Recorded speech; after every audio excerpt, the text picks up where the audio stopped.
நான் இப்போ 12th great இப்போ தான் முடிச்சிருக்கேன். நான் சவுதியில் வந்து படித்து முடிச்சுட்டு இப்போ சென்னையில் இருக்கேன். அப்புறம் இந்த கோர்ஸ் நான் வந்து அட்டன் பண்ணலான்ட்டு எனக்கு ஒரு இம்பார்ட்டன்ஸ் இருந்துச்சுன்னா, நான் இப்போ என்னோட ஃப்யூச்சரில் வந்து யூனிவர்சிட்டியில் மெக்கட்ரானிக்ஸ் ஃபீல்டு எடுக்கிறேன். அதுக்கு வந்து அதோட ஃப்யூச்சரில் வந்து இந்த ஆட்டோமேஷன் ரொம்ப இம்பார்ட்டண்ட்டாக இருக்கும். ஆனால் இதுக்காக நான் வந்து இந்த 2 days கோர்ஸ்க்கு வந்திருந்தேன்.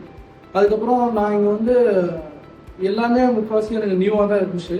நான் நிறைய இது இப்போ புதுசாக லேர்ன் பண்ணியிருக்கேன்.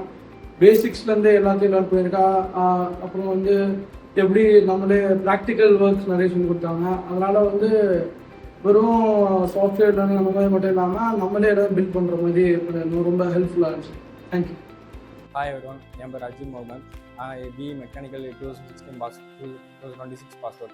நான் இப்போ வந்து மெக்கானிக்கல்லேருந்து எலக்ட்ரிக்கல் ஆட்டோமேஷன் டொமைன் சேஞ்ச் பண்ணுறேன். அப்போ வந்து மெக்கானிக்கல்லேருந்து அப்படியே டொமைன் சேஞ்ச் பண்ணுறதுனால ஃபுல்லாக எலக்ட்ரிக்கல்லேருந்து பேசிக்காக தெரிஞ்சுக்கணும். 2 days ஒர்க் ஷாப் அட்டன் பண்ணதுக்காக ஆஸ்வெஜ் இன்ஃபோ கண்ட்ரோல்ஸ்க்கு அட்டன் பண்ணேன். அது ரொம்ப யூஸ்ஃபுல்லாக நிறைய எலக்ட்ரிக்கல்ஸ் நாலேஜ்லாம் ரொம்ப கற்றுக்கிட்டேன்.